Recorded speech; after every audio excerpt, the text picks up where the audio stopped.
Bueno, en la segunda parte de esta mañana tendremos nuestro simposio sobre COVID. En primer lugar vendrá el doctor Francisco Naranjo, internista neumólogo, intensivista, profesor del Departamento de Medicina Interna, con su conferencia Afectación pulmonar en COVID-19.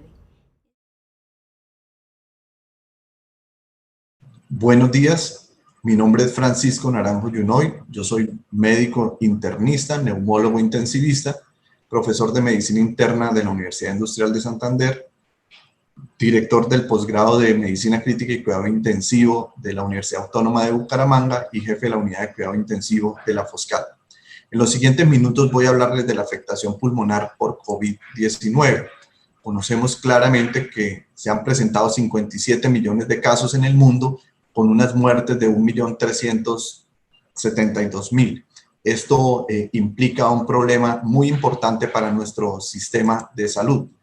Desde el punto de vista colombiano, se tienen 1.233.000 casos en el momento que se hizo esta revisión, que fue hacia el 16 de noviembre.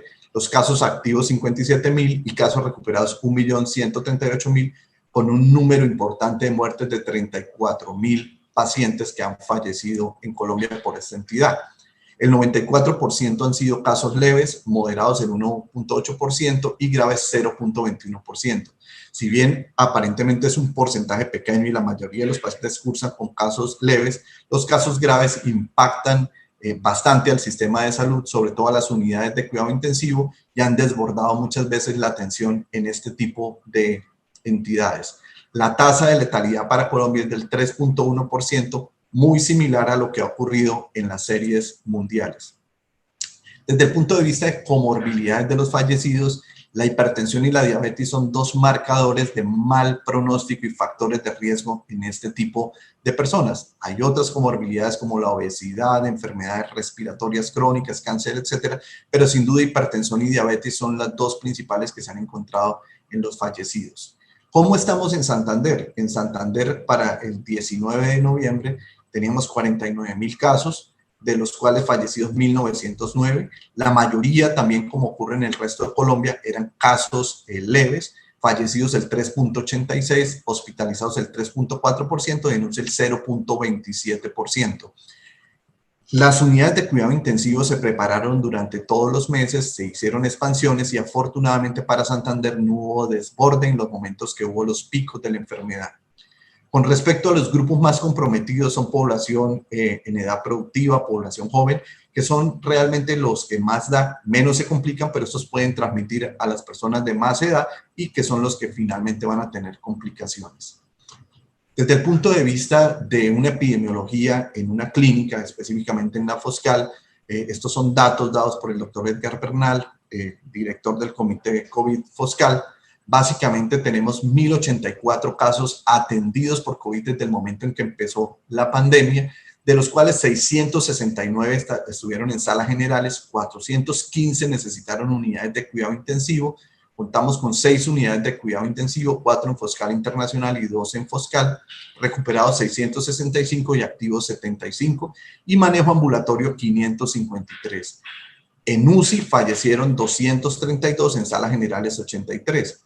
Ese porcentaje de fallecidos en UCI nos da una tasa de 55%, que es más o menos lo que está referido en todas las estadísticas mundiales. 1 de cada 2 pacientes que ingresan a UCI posiblemente no sale vivo. Hubo los picos de la enfermedad en julio y agosto, igual los picos de mortalidad también. Cuando comparamos con las series chinas, esta es una serie de 1.099 pacientes, 15% tuvieron enfermedad pulmonar grave, 5% necesitaron ingresar a UCI, 3.4 desarrollaron SRA, de esos 2.3 requirieron ventilación mecánica invasiva, ECMO 0.5, y 1.4 de los 1.099 pacientes fallecieron. Si nos fijamos en esto, es muy parecido a lo que hemos tenido en Colombia, donde la mayor parte de la población ha tenido enfermedad leve. Esto no quiere decir que no sea importante, es muy importante también porque ellos son un foco de contagio para otra serie de personas, igual los que están asintomáticos. Un porcentaje pequeño desarrollan una enfermedad grave, pero es el que ha desbordado los sistemas de salud. La enfermedad leve en esta otra revisión 81%, grave 14% y crítico en el 5%, y los pacientes de más edad son los que más fallecen. pero en general la tasa de letalidad es muy parecida a la colombiana de 2.3%. Entonces nos debe quedar el mensaje que enfermedad leve ocupa un buen porcentaje de la población, enfermedad grave el 14% y enfermedad crítica el 5%, entendida como el que cursa con insuficiencia respiratoria, sepsis y shock, y con una probabilidad de muerte de 2.3% total, y los pacientes críticos, la mitad de los pacientes, lo que hablábamos que 1 de cada 2 no sobrevive. Con respecto a las manifestaciones clínicas, la enfermedad puede ocasionar lesiones en múltiples órganos, pero en esta conferencia nos vamos a concentrar un poco sobre las manifestaciones pulmonares de la enfermedad. Los síntomas son conocidos por todos: la fiebre, la tos, la disnea, la producción de esputo, las molestias faríngeas, que pueden ser afines a cualquier otra enfermedad respiratoria alta o cualquier enfermedad respiratoria que progrese a neumonía. Desde el punto de vista fisiopatológico, sabemos que la puerta de entrada es la vía aérea superior. Esas partículas virales van a llegar al alvéolo, van a ocasionar una respuesta inflamatoria significativa que nos va a dar neumonía y daño alveolar difuso, con la manifestación de síndrome de dificultad respiratoria aguda del adulto. Es el componente alveolar de la enfermedad, pero también vamos a tener un componente capilar o vascular, donde vamos a cursar con una endotelitis significativa que nos va a dar alteraciones de la coagulación, generando trombosis, vasoconstricción, fibrosis y obviamente pues todo esto con más inflamación, ocasionando lesiones micro y macrovasculares. ¿Cómo clasificamos la enfermedad? Y esta es una clasificación muy sencilla: no severa, severa y crítica la hace la Organización Mundial de la Salud. No severa es la que tiene ausencia de signos de severidad, la severa el que está desaturado, con incremento del trabajo respiratorio y con taquipnea, y el crítico el que requiere algún tratamiento de soporte vital, está con SRA, sepsis o shock séptico. También el Instituto Nacional de Salud nos da esta otra clasificación de presintomática, enfermedad leve, moderada, severa o crítica, dependiendo de parámetros de oxigenación y de uso o no de músculos accesorios y o no criterios de dificultad respiratoria.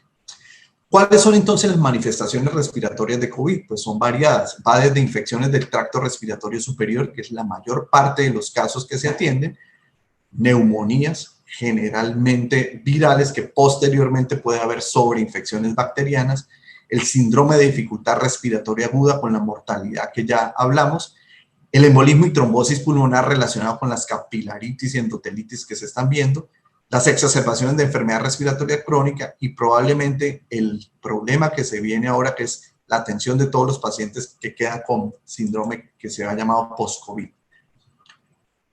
Desde el punto de vista imagenológico, pues conocemos las diferentes clasificaciones, las apariencias típicas, indeterminadas o atípicas, y todos hemos visto estas radiografías cada vez más familiares, con ocupaciones alveolares, principalmente en la periferia, que respetan el centro. Es como si fuera el inverso del edema pulmonar, muy parecido a lo que se ve en neumonías eosinofílicas, bronquiolitis obliterantes, etc. Estas imágenes en TAC, con mayores enfoques de ocupación alveolar, en parches generalmente muy hacia las bases, pero muy también hacia la periferia del pulmón, subpleurales. Y esto que nos preocupa muchísimo también, que son trombos dentro del sistema vascular pulmonar y posiblemente etapas tardías donde ya se ve franca reticulación con bronquiectasias de tracción, que corresponde a cuadros de fibrosis pulmonar relacionados con COVID. El SRA y COVID, que también se ha llamado CARS o síndrome de dificultad respiratoria aguda asociado al COVID, se presenta entre el 20 y el 60% de los pacientes que ingresan al hospital. 100% de los que se ventilan en UCI son por síndrome de dificultad respiratoria. Siguen siendo válidos los criterios de Berlín para el diagnóstico, pero debe modificarse un poco porque la temporalidad en los criterios de Berlín nos hablan de 7 días y en COVID la SRA se presenta generalmente tardíamente, después de 7 días, pero siguen siendo válidos los criterios de hipoxemia refractaria, las alteraciones radiológicas en 4 cuadrantes no explicadas por otro tipo de patología. Se habla de fenotipos de Gattinone H y L, fenotipos que tienen que ver con el pulmón menos distensible o más distensible, con requerimientos de reclutamiento mayor o menor, con menor o mayor PIB, que es un planteamiento interesante. Sin embargo, en la práctica clínica, pues no es fácil de ubicar exactamente los fenotipos, puede haber mezclas en los pacientes, pero debe tratar de individualizarse un poco el manejo. Definitivamente la mejor estrategia para el manejo del SRA es la ventilación de protección pulmonar, entendida esta como volúmenes corrientes no mayores a 6 a 7 centímetros por kilo de peso ideal. Esto basado en el estudio ARMA, que logró disminuir mortalidad de 39 a 31% con esta estrategia que disminuye el volutrauma. La presión de meseta no mayor a 30 centímetros de agua y la presión de conducción, entendida como presión de meseta menos PIB, no mayor a 15 centímetros. Si garantizamos estas tres cosas, disminuimos al máximo la lesión pulmonar inducida por el ventilador, que es el barotrauma, volutrauma, telectrauma y obviamente su correlación biológica, que es la liberación de citoquinas. Hay que estar muy atentos de la lesión pulmonar autoinducida por el paciente. Esto lo vemos en pacientes que tienen impulsos respiratorios muy altos, va a generar un swing pleural importante que nos va a dar fenómenos de Pendeloff con sobredistensiones alveolares y va daño alveolar difuso. La ventilación en prono, que debe hacerse en todo paciente de acuerdo al estudio PROSEBA, que tenga PAFI por debajo de 150, que cursen con SRA y estén en las primeras 48 horas, por un curso no menor de 16 horas en esa estrategia de ventilación prono y obviamente con las demás estrategias de ventilación de protección pulmonar. Se puede hacer también ventilación en prono en pacientes que no estén intubados, con una evidencia menos contundente, pero nos puede ayudar para mejorar oxigenación. El uso de relajantes musculares, inicialmente el estudio de Papazian nos demostró que si el SRA llevaba menos de 48 horas con una PAFI por debajo de 150, tenía una sobrevida de estos pacientes. El estudio PETAL no mostró desafortunadamente esos resultados, pero podemos usar relajantes musculares cuando hay un aumento marcado del impulso respiratorio, desacople, a pesar de todas las estrategias de manejo ventilatorio durante 48 horas, idealmente con cisatracurio. Y el uso de dexametasona, de acuerdo al estudio Recovery, 6 miligramos día intravenoso por 10 días o su equivalente en prednisona o metilprednisolona.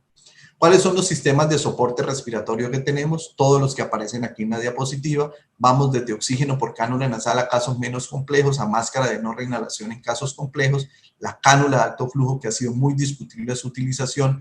Podríamos pensar usarla en pacientes que están con una hipoxemia significativa, que no responden a la máscara de no reinhalación, que no tienen un aumento significativo del trabajo respiratorio y que tenemos pues el recurso disponible. Hay que tener algo de precaución por la generación de aerosoles, la ventilación mecánica no invasiva, que se puede reservar para algunos casos de POC agudizados. Sin embargo, tenemos que tener mucha precaución con la generación de aerosoles, por lo cual el mejor sistema para esto sería el sistema Hemlet.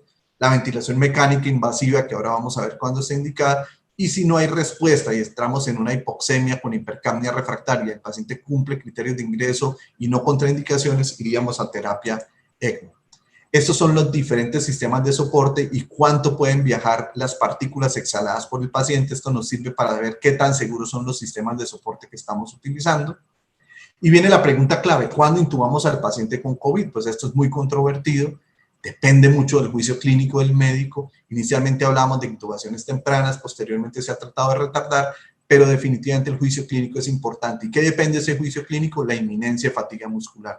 Que el paciente esté taquipnéico con uso de músculos accesorios, que tenga una hipoxemia progresiva a pesar de otros soportes, no hay duda que habría que pensar en intubar, o que esté en paro respiratorio con una inestabilidad hemodinámica significativa o signos clínicos muy claros de dificultad respiratoria severa.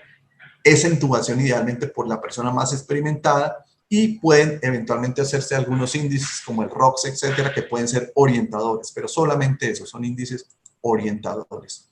Están todas las guías del Instituto Nacional de Salud de cómo hacer el soporte ventilatorio, pero el resumen es lo que hemos hablado: estrategias de ventilación de protección pulmonar cuando va a ventilación mecánica. Cuando no va a ventilación mecánica, utilizar oxígeno por cánula, máscara de no reinhalación, eventualmente cánulas de alto flujo, y no retardar la intubación en los pacientes que definitivamente lo necesitan. Intentar hacer algunas pruebas de ventilación en prono con el paciente despierto nos puede ayudar a mejorar un poco la oxigenación, sin embargo no impacta en sobrevida.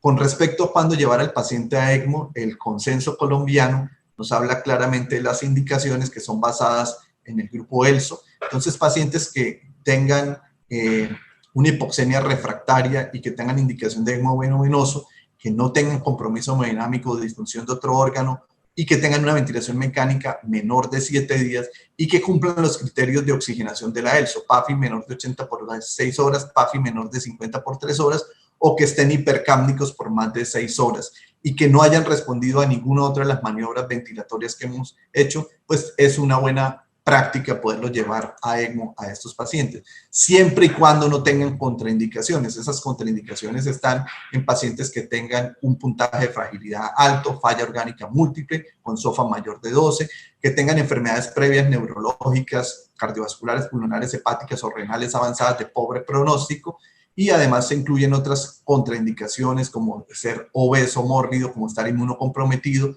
y algunas otras contraindicaciones como podría ser la edad generalmente mayor de 60 años. Entonces, si el paciente cumple criterios de ingreso y no tiene contraindicaciones y tiene una hipoxemia refractaria que no se dio a todas las demás estrategias, podríamos intentar utilizar el ECMO. Sin embargo, faltan estudios todavía contundentes que nos permitan establecer qué tanto impacta en sobrevida este tipo de estrategia en el momento que le estamos haciendo, que es en los primeros 7 días. Con respecto al estudio Recovery, es claro para todos que si un paciente está en ventilación mecánica o está requiriendo oxígeno, se puede beneficiar del uso de la dexametasona y tiene impacto en sobrevida usando 6 miligramos al día intravenosos durante 10 días o su equivalente de prednisona o metilprednisolona. Desde el punto de vista de anticoagulación, hay diferentes guías. Esta es una muy buena aproximación que nos dice qué hacer desde el punto de vista anticoagulante o antiagregante en este tipo de pacientes para manejar este problema de endotelitis y mayor incremento de la enfermedad tromboembólica. ¿Qué se conoce en las autopsias? Porque inicialmente no había muchos datos, pero las autopsias pulmonares, hay varias series como estas 3 que les pongo acá, se pueden resumir en estas 2. Un daño alveolar difuso significativo, que es la parte del SRA, pero cada vez se encuentran mucho más en los pacientes que mueren hallazgos que sugieren infección bacteriana, neumonía bacteriana. Entonces, estos pacientes están falleciendo por el daño alveolar, por las hipoxemias refractarias, pero sobreinfectados casi siempre por bacterias. Y el otro componente que se va a encontrar en las autopsias es el componente vascular pulmonar con macro y microtrombos que van a generar pues, una alteración importante de la vasculatura con empeoramiento del intercambio gaseoso de estas personas. Los medicamentos son muchos los que se han utilizado, han ido cayendo pues en la medida que se hacen mayores estudios. Con respecto al Remdesivir, definitivamente la Organización Mundial de la Salud en su documento del 20 no lo recomienda, no encuentra beneficio claro para su uso. Tampoco hay una recomendación clara para el zinc, la vitamina C ni la vitamina D. Y viene todo lo que es el síndrome post-COVID, que es sobre lo que tenemos que prepararnos. Estos son una serie que muestra cuáles son esas manifestaciones y todo lo estamos viendo en los consultorios: malestar y fatiga, disnea, dolores torácicos inespecíficos, taquicardias, insomnio, tos, cefalea, etc. Y tenemos que irnos preparando a qué podemos hacer con estos pacientes.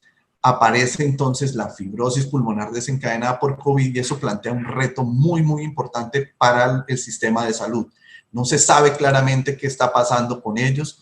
Más o menos 40% de los pacientes desarrollan SRA, 20% SRA severo, y de esos una tercera parte cursan con fibrosis, con alteraciones de las pruebas de función pulmonar, con patrón reticular. La verdadera prevalencia se desconoce. Lo más importante, no se sabe si esto revierte en el tiempo y mucho menos cuál sea el mejor tratamiento para esto. Esto es una revisión donde podemos darnos cuenta que la mayor parte de cosas que se utilizan es un poco medidas farmacológicas tratando de controlar esa fibrosis, pero cuando se utilizan tantas medidas farmacológicas probablemente ninguna sirva. Espironolactona, medicina herbal china, trombolíticos, el uso de los antifibróticos que hasta el día de hoy no ha demostrado realmente beneficio importante en la fibrosis pulmonar establecida o relacionada con COVID, básicamente. La CEPAR nos da este documento de consenso de qué hacer en el seguimiento de estas personas que sufrieron COVID. Sin embargo, solo nos habla de seguimiento, no nos dice exactamente qué tenemos que hacer con estos pacientes. Sin embargo, tenemos que irnos preparando y hacer nuestros propios protocolos de cómo tenemos que abordar este síndrome post-COVID y estas personas que están quedando con bastante discapacidad pulmonar. Y sin duda una muy buena estrategia es la rehabilitación pulmonar, programas que ya están establecidos aquí en la ciudad, y estos pacientes se pueden beneficiar de ir a un programa de rehabilitación pulmonar. En conclusión, podemos decir que la puerta de entrada principal del SARS-CoV-2 es el sistema respiratorio. Las manifestaciones pulmonares son variadas, van desde cuadros leves con síntomas respiratorios superiores, neumonías no complicadas, sobreinfecciones bacterianas y micóticas, SRA y muerte. Pero nos enfrentamos ahora a un problema importante como es la fibrosis pulmonar post-COVID, sin conocerse hasta el momento claramente su curso y tratamiento, al igual que otra serie de manifestaciones entendidas como síndrome post-COVID. Definitivamente la rehabilitación pulmonar es una alternativa importante para el manejo a largo plazo y seguir implementando todas las medidas preventivas sin duda ayudarán a disminuir esta actividad tan catastrófica en algunos casos. Bueno, muchas gracias.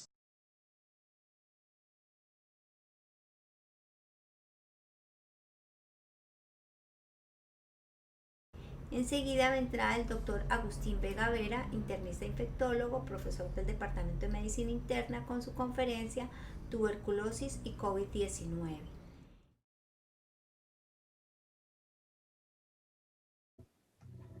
Bien, buenos días. Mi nombre es Agustín Vega Vera, soy médico internista, infectólogo, profesor universitario de la Universidad de Santander, del Departamento de Medicina Interna.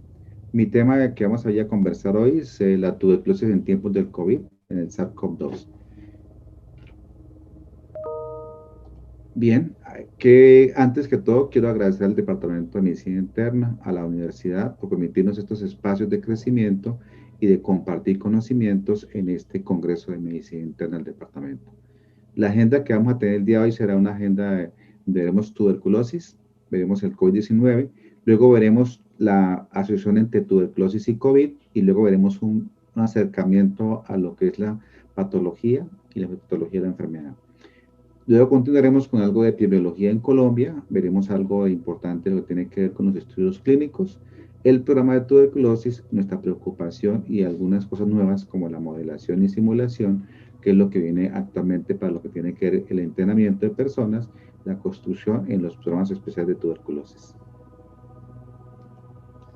Bien, ya iniciando el tema como tal, ustedes saben, y desde nuestro querido Hipócrates, la tisis es la enfermedad más extendida y fatal de todos los tiempos. Ustedes conocen que esta enfermedad no es nueva, es una enfermedad bastante de mucha antigüedad y bastante conocida en la parte médica, pero desde el punto de vista de tratamientos médicos, en este momento es un reto, desde el punto de vista de la que tiene que el diagnóstico y desde el punto de vista social es otro reto también para la atención de ellos.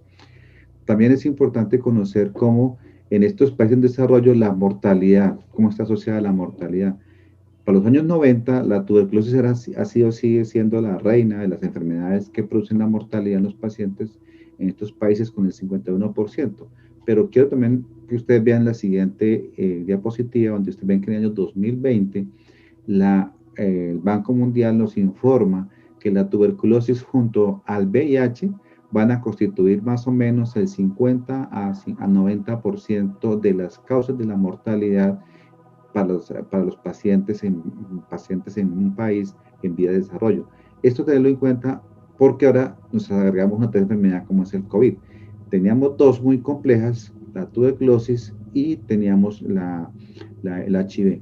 Y ahora este año, pues ustedes ya conocen y estamos viviendo la nueva pandemia del COVID-19. Entonces tenemos dos enfermedades que se han ido cruzando y ahora tenemos una nueva enfermedad como es la tuberculosis. ¿Qué tiene de especial la tuberculosis? ¿Qué es lo importante de la tuberculosis? Vamos a repasar algunas cosas que tienen que ver con el contagio y tienen que ver con la enfermedad. Algo que tiene que ver con el microorganismo, tiene que ver que el microorganismo es una micobacteria que es de transmisión aérea básicamente, muy parecido al COVID, que también es una enfermedad de transmisión en este momento por gotas. En algunas oportunidades se está discutiendo sobre la transmisibilidad aérea. Y el agente causal de las micobacterias, la micobacteria tuberculosa, es importante, resistente al frío, a la congelación y a la desecación. Esto le confiere un poder especial ¿para qué? Para poder sobrevivir y mantenerse en los ambientes para poder infectar y poder contagiar y enfermar a las personas. Algo también es importante que esta bacteria, ustedes saben que es una bacteria que es una aerobio preferencial, ¿cierto? Y depende del oxígeno. Por tal motivo, muchas de las enfermedades que él produce y sus lesiones pulmonares tienen que ver con las lesiones apicales porque tienen que ver desde la perspectiva de la enfermedad y de la perspectiva de ser aéreo preferencial y necesitar oxígeno. Pero estas características que hemos hablado en los pacientes hacen que esta enfermedad sea clínica lenta, no es una enfermedad aguda, grave, sino que es una enfermedad muy lenta que se ha ido construyendo en los pacientes. Esto causa que los pacientes se demoren en consultar, ¿cierto? Lleva a que las personas se hagan un diagnóstico tardío, ¿cierto? Y en ese largo proyecto de enfermedad, ¿cierto? El aspecto de enfermedad que la gente la está sufriendo, en espera de un diagnóstico es cuando más se enferman las personas a su alrededor. O sea, en este proceso de enfermedad lenta, diagnóstico difícil, diagnósticos lentos, es cuando más enferma a su medio ambiente. Bien.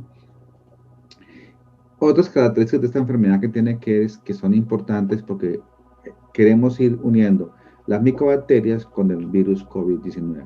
Ven ustedes que uno se expone, en la historia de esta enfermedad uno se expone a la micobacteria, esta exposición nos lleva a que nos infectemos, pero no todo el mundo que se infecta produce la enfermedad. Es otra cosa importante dentro de esta enfermedad tuberculosa, es que no todos se enferman.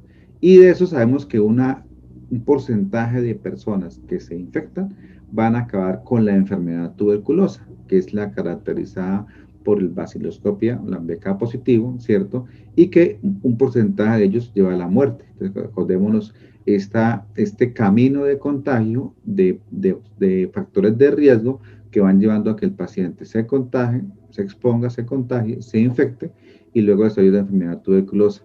Hay un porcentaje de personas que quedan TBC, no se infectan, pero pueden quedar latentes. Por eso es importante, no hay que confundir el riesgo de exposición de enfermedad, exposición, y otro con el de padecer la enfermedad. Son dos caminos diferentes, pero pueden arrancar de una misma exposición de contagio. Otra cosa de esta enfermedad que tenemos que ir mirando tiene que ver con que la enfermedad es inhalatoria, produce una lesión pulmonar, ¿cierto? Llega a producir una enfermedad granulomatosa, es lenta y con el tiempo se diseminará en el ser humano. ¿Cómo se transmite la enfermedad? Esta es una cosa importantísima que es contagiante a nivel de aerosoles y las gotitas están por debajo de 5 micras. Esta es muy importante porque las gotitas grandes, mayores de 5 micras, cuando alguien tose, estornude o está hablando fuerte, esas gotitas grandes caen rápidamente al suelo, mientras las gotitas pequeñas, ¿cierto? Que es un núcleo, que básicamente es un núcleo, digamos, de agua con la micobacteria, se convierte en una gotita que lleva el microorganismo, puede pasar en, puede pasar en el medio ambiente, contagiarse y permanecer en el ambiente sin caer y mantenerse en medio de suspensión sin caer al piso, que eso es la característica más importante de esta enfermedad, que parte de sus gotitas pequeñas donde están cristalizados, digamos, en ese núcleo material infeccioso dentro de esas gotitas de agua, van a permanecer como dependientes del movimiento bromiano, del movimiento del aire, y lleva a que en un momento dado esta enfermedad uno la inhale y vaya al pulmón. Entonces, esta es una cosa importantísima a tener en cuenta porque en algunos modos se parece, aunque no son iguales, al COVID-19. Pero mire que ambas enfermedades son de transmisión respiratoria y tienen que ver. Entonces, esta gotícula de agua se cristaliza junto a la micobacteria, lleva a que uno lleve inmediatamente el camino hacia el alvéolo. ¿Qué sigue después de esto? Entonces, algo importante que la enfermedad tuberculosa, las personas más con predisposición, personas que están más con más de posibilidad de enfermarse son el equipo de salud, las personas privadas de la libertad, el habitante de la calle y personas vulnerables que estén con algún tipo de inmunosupresión, ¿cierto? Son personas que más tienen algún tipo de riesgo para enfermarse. Y en este momento, pues usted ve que el COVID en este momento ya empezó a tener una gran cantidad de conocimiento de riesgo, quiénes se van a enfermar, quiénes se van a llevar a la complicación con la enfermedad y llegar a ese 5% que irá a hospitalizarse y que irá a la unidad de cuidados intensivos. Esto es para recordarles al 24 de noviembre la cantidad de personas confirmadas, pues en Colombia tenemos 1.262.494 casos y activos 56.084. Esto también es importante para el conocimiento de la enfermedad. Entonces, ya vamos teniendo el cruce de las dos, la micobacteria tuberculosa y el virus, el SARS-CoV-2 o el COVID-19. Y empezamos ahora a mirar cómo se transmite este nuevo virus en la comunidad. Ya ustedes han visto algunas partes ahorita en el doctor Naranjo, pero quiero recordarles a ustedes cosas muy pequeñas y puntuales para tener en cuenta para la conversión de las dos.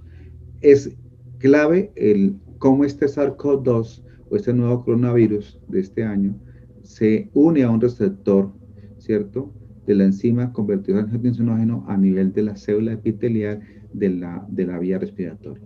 ¿Ven la diferencia a nivel de la micobacteria? Que ese micronúcleo de micobacteria tiene que bajar directamente hacia el alvéolo, mientras este virus tiene un receptor que lo ubica, lo atrapa y ingresa a la célula, produciendo el inicio de la actividad inflamatoria. Entonces ven ustedes la importancia de ir comparando las dos.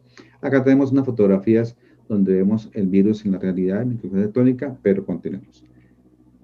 Y vienen las dos importantes, las dos en este momento, cómo es la historia natural de la enfermedad por SARS-CoV-2.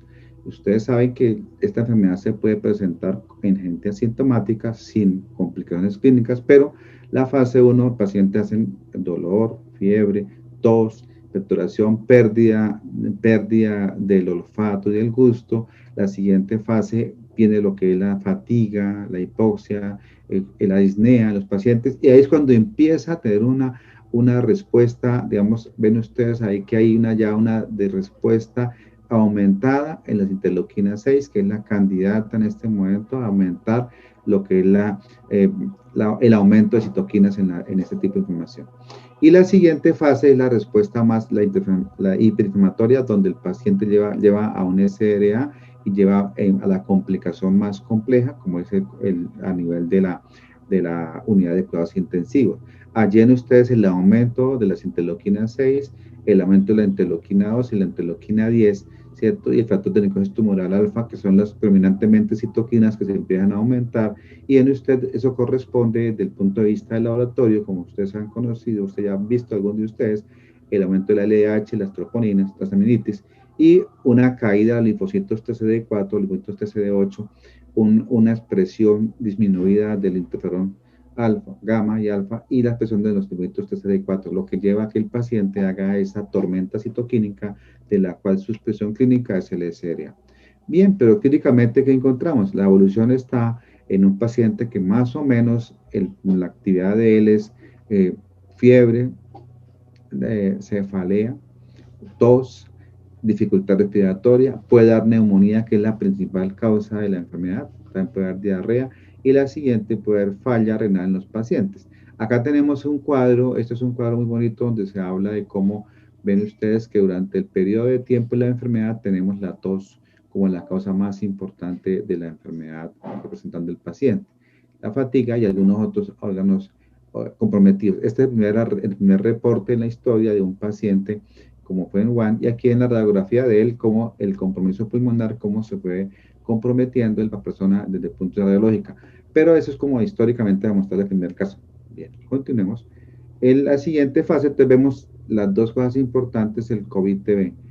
Ya dijimos en este momento, el contacto es directo por gotas respiratorias por encima de 5 micras, la gente hablar fuerte, al hablar, al conversar, al toser, estornudar o hacer algún tipo de procedimientos médicos invasivos. Recordemos que el equipo de salud, cuando nos toca virar la vía aérea, ahí nos exponemos fuertemente a los aerosoles. Entonces ven ustedes que tenemos ahí. La otra forma de contaminarse nosotros es la parte de los fomites contaminados en las secciones, y uno coge las manos se ubican los virus y uno pasa eso directamente a la mucosa o a la mucosa nasal oral o a la mucosa a nivel ocular. Por eso se recomienda protección de la zona T. Y es importante tener en cuenta que hay estudios sobre transmisión en heces, ¿cierto? Y algunas cosas importantes, la transmisión de casos asintomáticos en los cuales tenemos ese tipo de transmisión y que se puede llevar a cabo en un momento dado. Y por eso es que se tienen que aislar los pacientes, detectarlos, y como la técnica PRAS que se lleva a cabo en nuestro departamento. Y ya vimos cómo se transmite la enfermedad por tuberculosis, que básicamente es aerosoles contagiantes con gotitas menores de 5 micras en un aerosol que entra ingresamente directamente al alvéolo con la micobacteria. ¿Qué otras cosas podemos ir mirando nosotros en este momento? Ven ustedes acá la incidencia de los casos reportados de la mortalidad de los pacientes. Ya en este momento pues estamos en una estabilización de la enfermedad en este momento, pero sin embargo vamos a ir en la estabilización de la enfermedad. Pero ya les dije a ustedes que vamos a hablar hoy de las dos enfermedades. Entonces vamos a empezar a hablar de lo que es TB y COVID, el mayor riesgo de contagio, la peor evolución y los cuidados especiales en una población protegida, como la población que tiene tuberculosis, que tiene un programa que supone que está trabajándose en forma articulada para que tengan una menor exposición y menor riesgo al COVID. Bien, desde el punto de vista literatura que se ha encontrado ya en este momento, ustedes pueden ver ya cómo ya empezamos a tener reportes de las dos enfermedades y empezamos a revisar la parte que nosotros queremos observar en este momento. ¿Cuál es? Si tener tuberculosis y uno enfermarse con COVID lo lleva a mayor morbilidad, ¿cierto? Porque es algo interesante de mirar. Y en los que dicen los estudios, que ya están empezando a encontrar pacientes con tuberculosis y se están empezando a asociar el COVID. ¿Y qué va pasando con ellos? Vamos a ir viendo que esos pacientes tienen una evolución mucho más lenta y más comprometida desde el punto de vista pulmonar. Entonces, ven ustedes cómo ya vamos entendiendo que los pacientes sintomáticos van a confundirse con la enfermedad tuberculosa, o la otra, hay una demora en la definición y en el control de la micobacteria desde el punto de vista del laboratorio. Acá vemos otros estudios donde se demuestra que realmente uno teniendo la TBC activa es un punto de susceptibilidad para uno contagiarse del COVID en una forma más frecuente. O sea, le predispone un mayor riesgo el tener tuberculosis, digamos, activa, no controlada, o digamos que no esté en este momento identificada, y tener COVID aumenta la enfermedad mucho más en este paciente. La siguiente cosa importante, aquí pues mostrarlo un poco más en gráficas, en ver que sí es un factor importante de riesgo y de enfermedad activa, encontrar las dos enfermedades. Y algo interesante, que cuando tengamos un paciente con COVID, hay que buscarle tuberculosis. Sobre todo en estos medios tenemos nosotros una gran, digamos, incidencias en pacientes nuevos, y también tenemos pacientes que están conviviendo con la enfermedad. En este momento hay que estarle buscando las dos enfermedades. ¿Qué otra cosa que tenemos que encontrar desde el punto de vista médico? Y viene algo también muy importante en esta parte final, es cómo está afectando en este momento la tuberculosis, estando afectada programáticamente por la enfermedad del COVID. Esto es un estudio que me gustó mucho porque es una modelación matemática de cómo la nueva enfermedad por COVID, la incidencia de los nuevos casos de COVID, o sea, los pacientes sintomáticos respiratorios que llegan a un hospital, a una consulta externa, a un centro de atención con COVID, hace confundir o baja la guardia, o nosotros los médicos no nos preguntamos que a esos pacientes con COVID pueden estar correlacionados con enfermedad tuberculosa. Y la otra, bajar la guardia. O sea, digamos, acordémonos que tenemos un programa nacional hoy mundial donde a la gente se le está buscando constantemente, porque hay una búsqueda constante de pacientes sintomáticos respiratorios en las comunidades, y una búsqueda de sintomáticos, y a todos ellos se le hace una prueba de micobacterias, una baciloscopia, un cultivo, se le hace una prueba de biología molecular, radiografía, buscando la tuberculosis. Pero en este momento nosotros estamos teniendo COVID, y entonces por tal motivo pues es COVID, y bajamos como que la guardia. Eso ha demostrado que en ciertos países en vías de desarrollo vamos a tener una demora en el diagnóstico de pacientes con tuberculosis. O sea, vamos a tener como una segunda oleada, digo yo, viendo esas imágenes, que con el tiempo veremos que va a aumentar los pacientes con TBC, pero porque pues, no lo hemos detectado en estas épocas, que debe estar como observándose por los equipos de salud. Claro, estamos todos en este momento viendo COVID y nos toca también ver la tuberculosis. Entonces, segunda, ya cosa de interés importante es que deberíamos también pensar en TBC en estos países, en nuestro país, que tenemos una alta carga de la enfermedad en estas áreas. Entonces, no olvidar que, y si tiene tuberculosis activa junto con COVID, puede ser aumentar la mayor riesgo y mayor mortalidad de los pacientes. Bien, que ya ven ustedes que les digo a ustedes, esta dificultad del COVID, la atención a él, la cantidad de pacientes que tienen síntomas respiratorios, la actividad que tenemos en este momento ha llevado a que esto esté alterando un poco en el cuidado de pacientes programáticos, por lo que les acabo de decir. Y esto lleva a que nosotros estamos perdiendo un tiempo precioso en detectar y poner fin a la tuberculosis. Eso sí, nos va a estar dando un poco de lentitud en el desarrollo de estos programas para evitar que la tuberculosis sea mantenida y se controle. Esto nos está, entonces es la advertencia que nos están haciendo en el mundo, el programa. Busque la tuberculosis, no se quede solamente con el COVID, búsquela y encuéntrela. Y digamos, lo que les comentaba a ustedes, cómo los programas se van a ser impactados a corto y a largo plazo mientras se restauran los servicios en la medida que se va controlando esta epidemia y se controla el servicio de la tuberculosis, porque es una enfermedad lenta, no es aguda.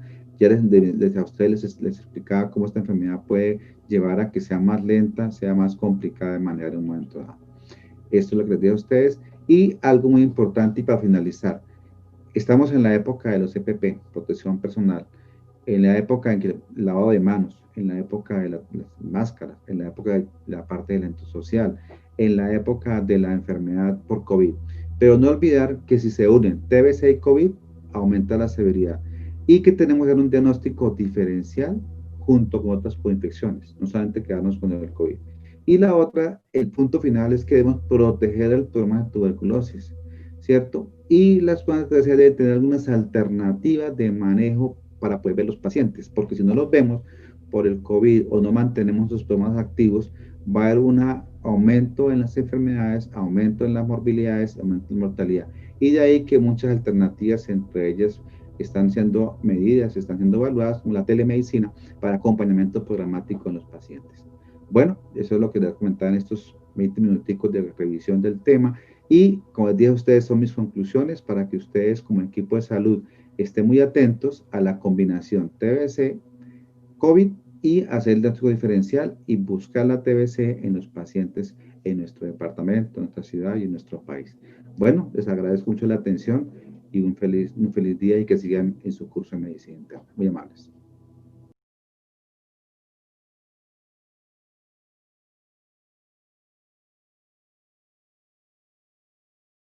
Luego vendrá la doctora Mónica Hernández Parra, internista cardióloga, hemodinamista del Instituto del Corazón de Bucaramanga, con su conferencia COVID-19 y sistema cardiovascular. Enseguida. Bueno, buen día para todos. Realmente para mí es un honor estar invitada a esta conferencia y pues más aquí representando a Santander. Entonces, bueno, pongámonos en materia. Vamos a hablar acerca del sistema cardiovascular y COVID-19 y las implicaciones que esto tiene en nuestros pacientes en el día a día. Realmente, si empezamos a evaluar toda la evidencia que hemos recibido en el último año, esto realmente que ha sido un tsunami de evidencia, de registros, de ensayos clínicos y de diferentes aprendizajes que hemos tenido a lo largo de todo este año de pandemia, desde China hasta el sur de América y incluyéndonos a nosotros, con los diferentes registros y con la diferente información que tenemos acerca del sistema cardiovascular y las implicaciones con COVID. Pero definitivamente no nos podemos olvidar solamente del sistema cardiovascular. Está descrito el síndrome cardiometabólico debido al coronavirus. ¿Y qué es esto? Y esto realmente cómo implica y cómo impacta en nuestros pacientes. Pues se ha estudiado que hay una alteración y una ectopia en la funcionalidad de los adipocitos que finalmente se va a traducir en un aumento en la resistencia a la insulina, en disglicemia, en dislipidemia y en toda la alteración y la hipertensión arterial mayor que estamos encontrando en estos pacientes. Esto realmente de dónde lo aprendimos, del registro grande que hay de China, que son aproximadamente 73,000 pacientes, donde lograron categorizar este síndrome cardiometabólico y donde evaluaron si realmente el COVID es el responsable de este síndrome cardiometabólico. Y ellos lograron determinar que los pacientes que tienen infección por COVID en los primeros 3 meses de su infección y desarrollan este síndrome cardiometabólico lo categorizaron como un síndrome cardiometabólico agudo debido a COVID. Y si posterior a la infección y haber pasado como este periodo de enfermedad por COVID-19, el síndrome cardiometabólico persiste luego de 3 meses, lo categorizaron como un síndrome metabólico crónico. Realmente pues hay diferentes fisiopatologías que apoyan este síndrome cardiometabólico como lo vemos aquí y es una cascada pues de la ectopia de los adipocitos, de la inflamación y de la hipercoagulabilidad que finalmente se traduce en resistencia a la insulina, en disfunción de la célula beta y en mayor hipertensión arterial en estos pacientes. ¿Qué es lo más importante y lo primordial? Lo ideal sería haber prevenido todos estos factores determinantes desde la salud pública y desde pues cada uno de nosotros en cuanto a la prevención primaria. Sin embargo, pues sabemos que no no somos lo suficientemente fuertes como quisiéramos en prevención primaria y esto realmente impacta en que desarrollemos entonces esta ectopia en adipocitos, en que se traduzca en todavía más inflamación y finalmente pues en desarrollar este síndrome cardiometabólico, que lo ideal sería luego entonces hacer prevención primordial inicialmente, pero finalmente prevención primaria y si no es así, prevención secundaria. ¿Y esto en qué se traduce? En la morbimortalidad de nuestros pacientes. Entonces, si evaluamos los diferentes registros que tenemos, tanto de China como de Italia, como de Francia, de España y de Estados Unidos, y evaluamos los pacientes que estaban en hospitalización, bien sea en piso o en unidad de cuidado intensivo, con severidad de COVID, y vemos cada uno de estas morbilidades en que se traducen, pues vemos como la obesidad definitivamente es un factor marcador muy importante en estos pacientes, como en hospitalización, aquellos pacientes que desarrollaron COVID de categoría severa, el 22% de los pacientes eran obesos, independiente de cualquier otro factor de riesgo. En la UCI, del 25 al 27% de estos pacientes, y en mortalidad se encontró inicialmente que casi un 88% de los pacientes eran obesos con un índice de masa corporal mayor a 30. Así pues, en diabetes también tenemos más o menos un porcentaje entre un 7 y un 34% de acuerdo a la severidad, en dislipidemia más o menos un 25%, en hipertensión arterial casi que hasta en un 58% se encontró alteración en estos pacientes desarrollando este síndrome cardiometabólico debido a la infección por COVID. Ya vamos a evaluar desde la parte cardiovascular, que es realmente el tema impactante en esta charla, cómo afecta el COVID a esta parte cardiovascular. Entonces sabemos que hay una afección importante en todo el sistema cardiovascular y que hay diversos mecanismos y fisiopatología que nos pueden explicar esta afección en el sistema cardiovascular. Esto se traduce en una injuria miocárdica. La injuria miocárdica la vimos en pacientes hospitalizados, aproximadamente un 25 a un 34% de los pacientes hospitalizados por COVID, bien fuera en piso o en unidad de cuidado intensivo, desarrollan algún tipo de injuria miocárdica secundaria a la infección por COVID. Y esto definitivamente está asociado a mayor mortalidad en estos pacientes. Entonces, ¿qué complicaciones cardiovasculares tenemos y cómo las podemos dividir? Tenemos unas complicaciones cardiovasculares directas e indirectas. Las directas vamos a evaluar cada una de ellas más adelante, pero en cuanto a las directas tenemos la miocarditis con un impacto directo sobre el miocardio, las miocardiopatías por estrés, que también tenemos bastantes registros descritos de esta forma, las causas hipóxicas que se traducen en disfunción ventricular, los trastornos de la coagulación, entonces ahí vamos a tener toda la trombosis y microtrombosis que hemos encontrado en estos pacientes, y las diferentes arritmias que hacen secundarios a COVID y secundarios también a todas las alteraciones farmacológicas y las interacciones farmacológicas que tenemos en estos pacientes.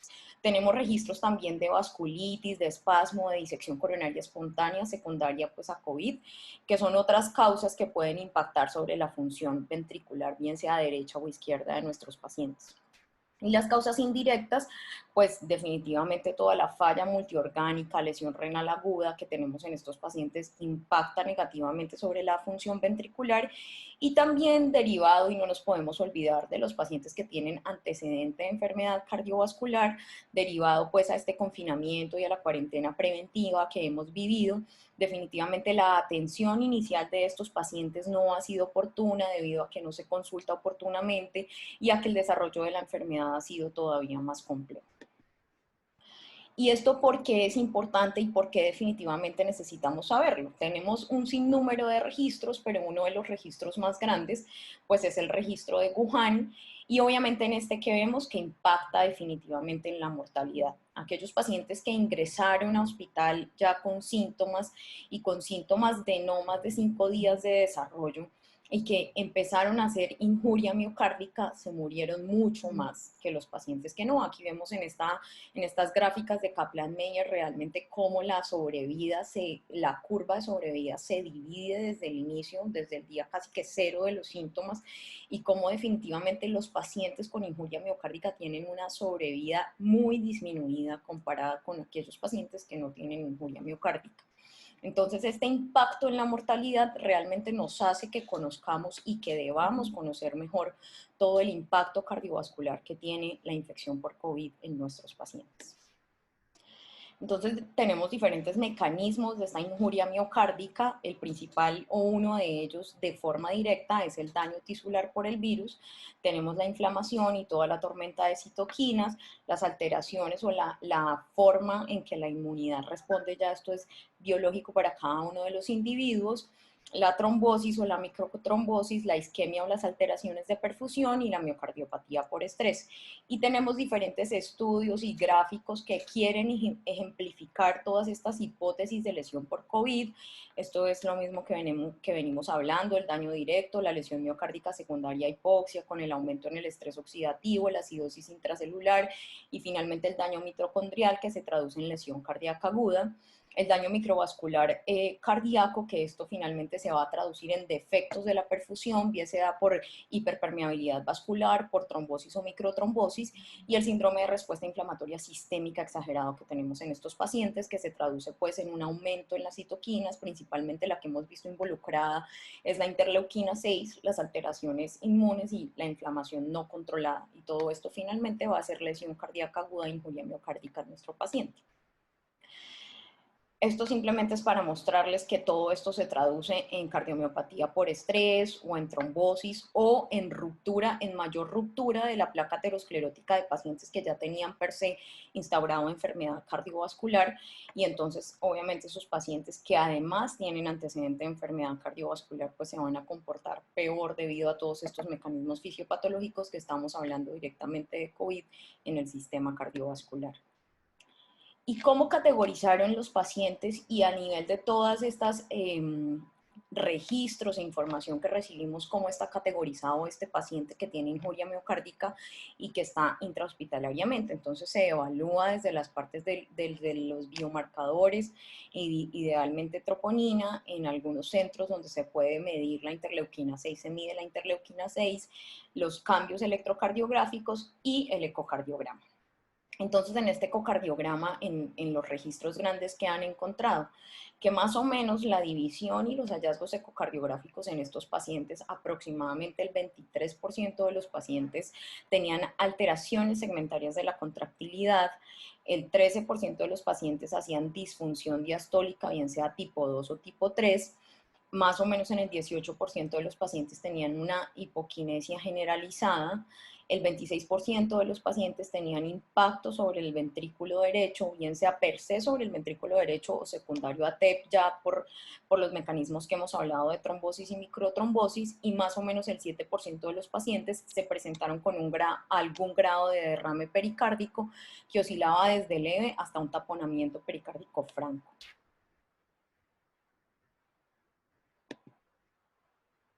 Y esto finalmente, ¿en qué lo vimos nuevamente? Impactando en la mortalidad, con mayor mortalidad en aquellos pacientes que tenían injuria miocárdica, pero que además tenían alteraciones en el ecocardiograma. Entonces el ecocardiograma empieza a volverse también un marcador pronóstico de nuestro paciente que per se ya tiene injuria miocárdica, específicamente por elevación de biomarcadores. Entonces aquel paciente que tiene COVID, elevación de biomarcadores y además tenemos una alteración ecocardiográfica, sabemos que es un paciente que tiene mayor mortalidad intrahospitalaria. Y entonces, ¿cómo hablamos y qué vamos a hablar de la miocarditis? Entonces, así como inicialmente vimos que hay un sinnúmero de evidencia, de registros que se han ido publicando a lo largo de este año de sistema cardiovascular y COVID, pues también vamos a tener de todas estas alteraciones. Entonces, de miocarditis y COVID están descritos múltiples casos y también hay ya reportes y registros de miocarditis y COVID. Esta miocarditis se puede presentar generalizada, fulminante, que termina en choque cardiogénico, o una miocarditis localizada, como es la cardiomiopatía por estrés. Entonces, para hablar un poco de esa miocarditis que hemos aprendido con el tiempo, en las diferentes biopsias que se han realizado a pacientes y necropsias de pacientes que debutaron como miocarditis por COVID, se ha encontrado que hay una miocarditis linfocítica predominantemente con una inflamación aguda y con edema de todo el miocardio, y en muy poquitas muestras se ha encontrado y se ha logrado detectar el virus directamente en estas células. sí se ha logrado encontrar el virus y por esto se ha descrito que hacen una injuria directa en el miocardio y pues es importante de saberlo. Sin embargo, sabemos que pues no es una forma de diagnóstico adecuado en estos pacientes realizar biopsia. Esto simplemente pues es de los estudios y de lo que hemos aprendido en todo este año, tanto en los registros alemanes como en los registros chinos y en las necropsias italianas que se le ha hecho a estos pacientes. ¿Cuál es la presentación de la miocarditis y qué conocemos de esta? Entonces, pues primero aquel paciente que llega con síntomas sugestivos de COVID, que debuta o se presenta como una falla cardíaca aguda, que puede debutar también como un choque cardiogénico o terminar en un choque cardiogénico.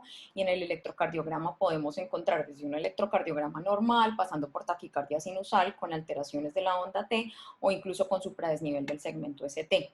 En cuanto al diagnóstico, pues aquel paciente que sospechemos de COVID o que ya tenga diagnóstico para COVID, adicionalmente todos los biomarcadores que evalúan injuria miocárdica, en especial la troponina, aquellos biomarcadores también que evaluamos para falla cardíaca, como el BNP, el ProBNP, los marcadores proinflamatorios, idealmente aquí la interleuquina 6, y en el ecocardiograma se traduce en disminución de la función ventricular, llámese global o segmentaria, y puede o no tener derrame pericárdico. Idealmente estos pacientes deberían ir a resonancia, el algoritmo no cambia, realmente todos sabemos que para el diagnóstico de miocarditis idealmente la resonancia con realce de gadolinio realmente que pues nos ayuda mucho a este diagnóstico. Sin embargo, va a depender también de la estabilidad hemodinámica de este paciente para poderlo realizar. El tratamiento realmente no es diferente en cuanto a miocarditis. Debe hacerse un soporte hemodinámico completo, como evaluamos y como hacemos con nuestros pacientes de choque cardiogénico. Y pues se debe evaluar si estos pacientes realmente se benefician del uso de corticoide sistémico. Y finalmente se han planteado diferentes estudios para evaluar inhibidores de la interleuquina 6, en este caso como el tocilizumab, que podría impactar en la mortalidad de los pacientes con miocarditis aguda. Si definitivamente el paciente persiste en choque cardiogénico, pues debemos evaluar una terapia avanzada desde el choque cardiogénico, mirando si podemos llevar a nuestro paciente a una terapia ECMO o a un dispositivo de asistencia ventricular de ser necesario. Y entonces ya hablamos de miocarditis directamente pues ligada a las afecciones y a la injuria miocárdica por COVID. Y ahora, ¿qué sabemos de las arritmias? Pues sabemos efectivamente que hay un sinnúmero de casos de diferentes tipos de arritmias que se han presentado y que se está evaluando si realmente esto es secundario a COVID o no. Hemos pensado que sí, que efectivamente la infección por COVID-19 puede llevar a alteraciones arrítmicas, tanto taquiarritmias como bradiarritmias, como bloqueos. Y pues no cambia la fisiopatología específica con respecto a esta alteración cardiovascular.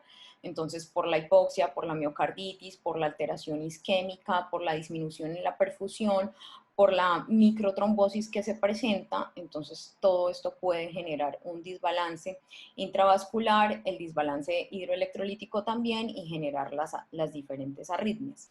¿Qué es importante y que cabe recalcar en este momento? Que tenemos también una interacción medicamentosa muy importante en cuanto a la generación de arritmias en estos pacientes. Entonces, no se nos puede olvidar definitivamente y no podemos dejar de lado todos los medicamentos que estamos utilizando y que definitivamente pueden repercutir sobre los pacientes y ser el gatillo disparador para generar arritmias, especialmente el QT prolongado, que finalmente va a terminar en una torsión de puntas y pues marcando mortalidad en estos pacientes. Esta gráfica simplemente es para mostrarles cómo se ha descrito absolutamente todo el espectro de arritmias que podemos tener en pacientes por COVID-19, que algunas están más categorizadas hacia injuria miocárdica, otras más hacia interacciones medicamentosas y otras más hacia toda la cascada inflamatoria severa que tenemos en estos pacientes y las alteraciones pulmonares. Pero esto es simplemente para mostrarles que cualquiera de estas injurias puede conllevar a cualquier tipo de arritmias y debemos estar alerta en estos pacientes para así tratarlos. Y entonces, ¿qué mecanismos o qué estrategias de tratamiento tenemos? Aquí los vemos, pues realmente son unos tratamientos o unas estrategias generales que las conocemos todos y específicas de acuerdo al síndrome arrítmico que se esté presentando, llámese bloqueo, llámese bradiarritmia, que tengamos que apoyarnos con dispositivos de estimulación cardíaca y siempre no olvidar, por favor, el QT corregido y todas estas alteraciones medicamentosas que pueden tener estos pacientes. Bueno, y en cuanto a síndrome coronario agudo, ¿qué tenemos? Entonces, definitivamente debemos evaluar si el síndrome coronario agudo es solo por COVID, si el COVID es el responsable del síndrome coronario agudo, o si durante el COVID los pacientes también presentan síndrome coronario agudo por aterosclerosis. Entonces, esto realmente que es un espectro de la enfermedad. Los pacientes con COVID pueden presentar síndrome coronario agudo y el COVID puede ser el culpable del síndrome coronario agudo en este paciente, como lo vamos a ver más adelante. Y las características del síndrome coronario agudo en el paciente por COVID, secundario a COVID, son un poco diferentes al síndrome coronario agudo que estábamos acostumbrados a tratar. Esto principalmente porque el paciente tiene mayor riesgo de trombosis, recordemos los mecanismos fisiopatológicos que hemos evaluado, y esta trombosis y microtrombosis se va a traducir en un infarto con elevación del ST en estos pacientes y pues la presentación es un poco diferente. ¿Y qué pasa con el síndrome coronario agudo durante la pandemia? Entonces, el síndrome coronario agudo, que no es secundario a COVID, pero que se está comportando dentro de esta pandemia, realmente también está impactando el COVID sobre los resultados de estos pacientes de síndrome coronario agudo. Inicialmente recordemos cómo salieron nuevas estrategias, nuevamente los consensos de si íbamos a cambiar el tratamiento del síndrome coronario agudo, específicamente del de elevación del segmento ST, pero definitivamente sabemos que no, y no nos devolvimos a la trombolisis porque definitivamente la angioplastia primaria tiene un impacto importante sobre la morbimortalidad de estos pacientes. Entonces es importante evaluar estos dos espectros de la enfermedad, tanto el síndrome coronario agudo que se presenta por etiología de COVID, principalmente por trombosis, como el síndrome coronario agudo que se presenta dentro de esta pandemia y que inicialmente hace que hubiese sido más difícil de tratar estos pacientes y que impacta también sobre la morbimortalidad. Y este es un caso que quiero traerles, es un paciente claro que tenemos que debuta con síndrome coronario agudo tipo infarto con elevación del ST en la pared anterior. Es un paciente joven, es un hombre de 37 años que llegó al servicio de urgencias de una de las clínicas donde trabajo. Y entonces se pasa como un código de hemodinamia a angioplastia primaria. ¿Qué nos desubica un poco en cuanto a la historia clínica de este paciente inicialmente para pensar que él no tenía COVID? Primero, no tenía síntomas respiratorios ni síntomas clásicos de infección por COVID-19. Y segundo, él tenía un antecedente de una trombosis venosa profunda, al parecer hace aproximadamente 3 años, pensando en alguna alteración de autoinmunidad en este paciente. Entonces él llega con el supradesnivel del segmento ST de la pared anterior y decidimos pasarlo como angioplastia primaria a nuestro laboratorio de hemodinamia. Iniciamos la arteriografía diagnóstica por la coronaria derecha y aquí ustedes ven cómo claramente desde el principio llama la atención esa coronaria derecha, inicialmente con trombo. A medida que vamos haciendo la inyección realmente ese trombo va migrando y va embolizando a la parte distal de la coronaria derecha, y aquí ya nos hace pensar que algo adicional está pasando en este paciente y no es por aterosclerosis. Continuamos entonces nuestro diagnóstico y aquí es claro lo que está pasando. Tenemos una amputación total por una oclusión aguda de la descendente anterior en el segmento proximal. Vemos una circunfleja dominante o culminante importante en este paciente sin lesiones.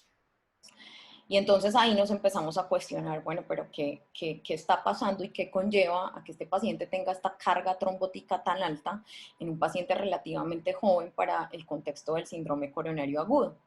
Entonces voy un poquito a alterar la historia de cómo lo hicimos y cómo fue el diagnóstico real, simplemente para mostrarles a ustedes que este es un caso claro de cómo la manifestación primaria y principal de COVID en este paciente fue debutar con un síndrome coronario agudo tipo infarto con elevación del segmento ST secundario a trombosis.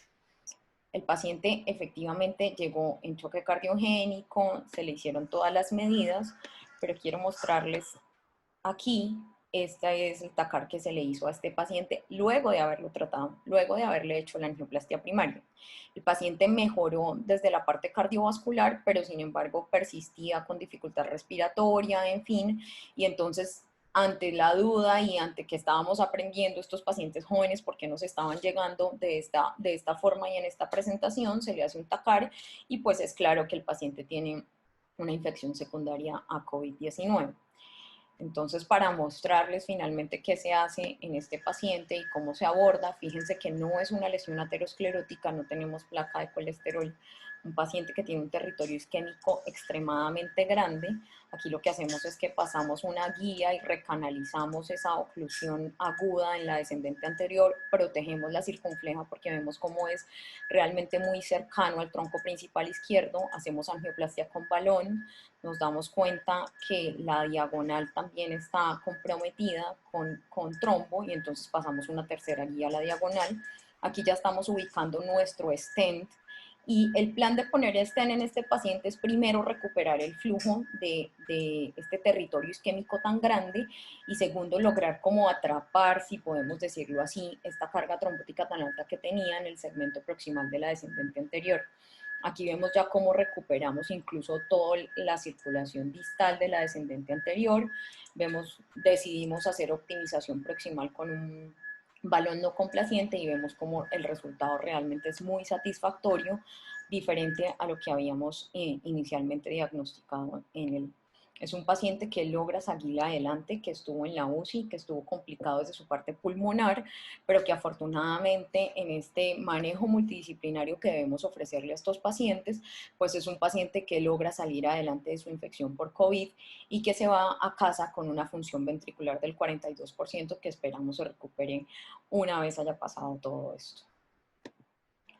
Entonces, ¿qué aprendimos de esta pandemia que inicialmente así la llamamos, pero definitivamente ya la han apodado más como una sindemia?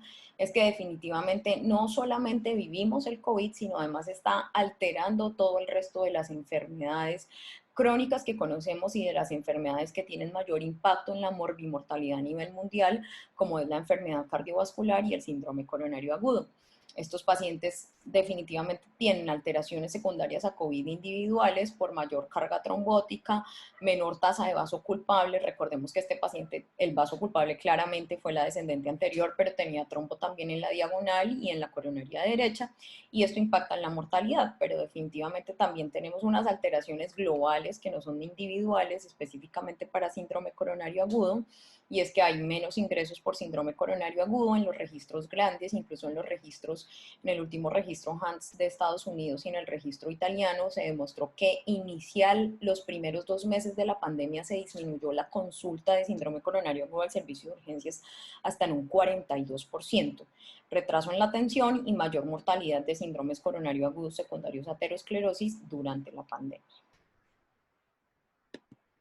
Entonces, como conclusión y mensajes para llevar a casa, los antecedentes cardiovasculares son muy frecuentes en pacientes con COVID y definitivamente supone una mayor mortalidad en estos pacientes. Los pacientes con COVID-19 pueden presentar daño en todo el sistema cardiovascular, presentándose como una miocarditis, como una cardiomiopatía por estrés, como síndrome coronario agudo, como alteraciones arrítmicas, como choque cardiogénico o incluso como tromboembolismos pulmonares importantes.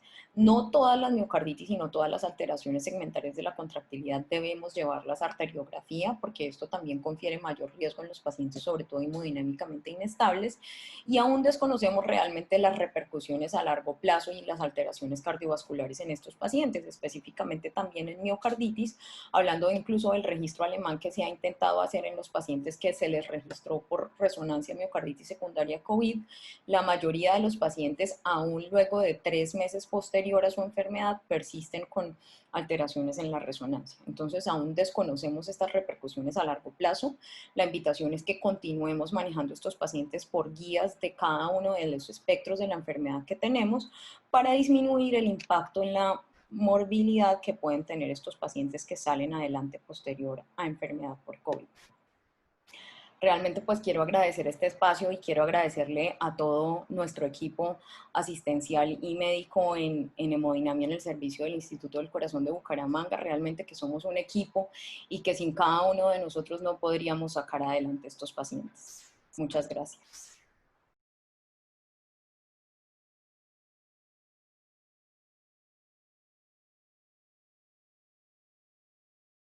Enseguida el doctor Iván Peña Castellanos, neurólogo, profesor del Departamento de Medicina Interna, con su conferencia Alteraciones neurológicas en COVID-19. Los invitamos.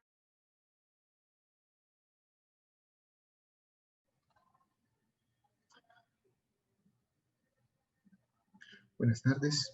Bueno, todo quiero agradecer a la Universidad Nacional de Santander y al Departamento de Medicina Interna por la invitación a participar en el Congreso. Mi charla a continuación es una revisión sobre las complicaciones neurológicas de los pacientes con COVID-19. Voy a empezar a compartir la pantalla para que empecemos a ver.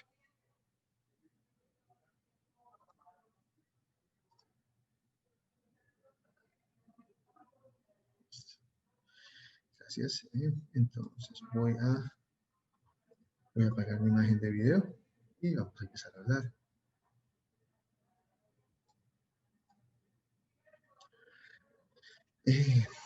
Las alteraciones neurológicas en los pacientes con COVID-19 se han estado reconociendo en forma cada vez más frecuente en todos los países donde están afectados los pacientes y donde se están hospitalizando pacientes, principalmente en pacientes severos. Vamos a hablar un poquito primero acerca de qué tan frecuente podemos esperar estas complicaciones en medio de esta patología. Y hagamos un poquito de epidemiología. Tenemos como base los reportes de casos de las pandemias, de las epidemias anteriores de SARS en el 2001 al 2005 y del caso del MERS, el virus respiratorio del Oriente Medio, que se presentó aproximadamente el año 2010 al 2013. Fueron casos, el número de casos fue infinitamente menor y fueron epidemias mucho más localizadas. Sin embargo, nos permiten generar alguna idea de qué podemos esperar en el caso del COVID-19. Las complicaciones del sistema nervioso central tuvieron una prevalencia mínima del 0.04 para el SARS y del 0.02 para el MERS. Las complicaciones del sistema nervioso periférico fueron del 0.05 la prevalencia para SARS y del 0.16 para MERS.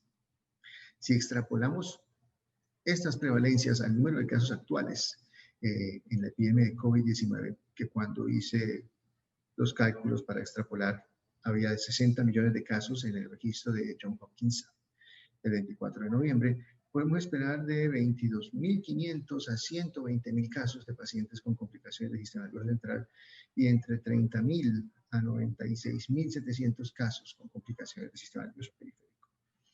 Esta cifra, que a primera vista parece una cifra pequeña si la miramos en porcentaje, cuando ya miramos el número nos damos cuenta que hay una gran cantidad de pacientes que van a presentar complicaciones neurológicas, teniendo en cuenta sobre todo las graves cifras de infectados que tenemos.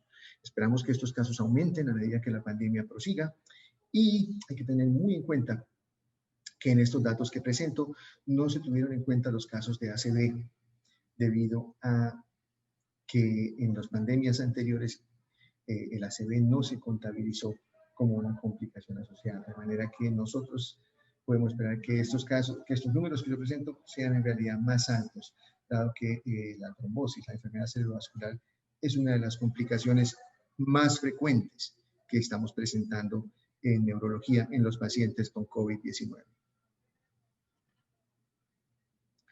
Las primeras revisiones, y hay una gran cantidad de literatura en este momento sobre patología neurológica en COVID, pero las primeras revisiones empezaron a presentarse ya desde abril. Los primeros datos fueron obviamente de los chinos, de la serie de casos de Wuhan.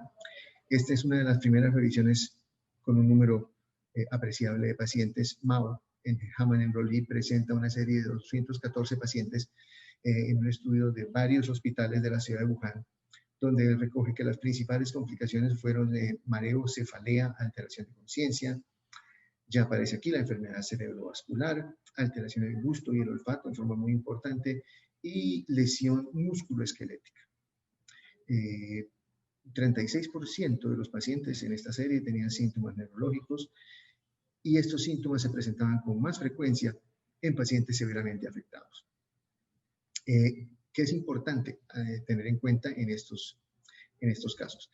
Es importante tener en cuenta que La alteración del gusto y el olfato, que es un síntoma muy frecuente, se está presentando aquí en pacientes graves y hospitalizados.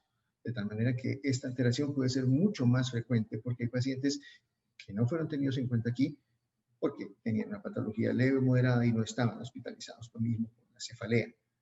De tal manera que la prevalencia de estas complicaciones, cefalea y alteración del gusto y olfato, es mucho más alta que lo que vemos en esta serie inicial.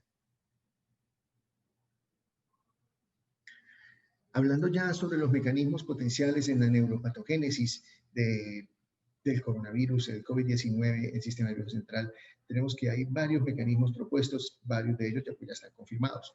Uno de ellos es la infección del epitelio olfatorio, del neuroepitelio olfativo, con una diseminación por transporte axonal retrógrado hacia el sistema nervioso central. Una infección de la vasculatura cerebral con propagación directa a través del endotelio a las estructuras vasculares y de ahí hacia las neuronas y la glía. La infección de la vasculatura también va a propiciar una oclusión vascular con inflamación, vasculitis y la presencia de isquemia o hemorragia.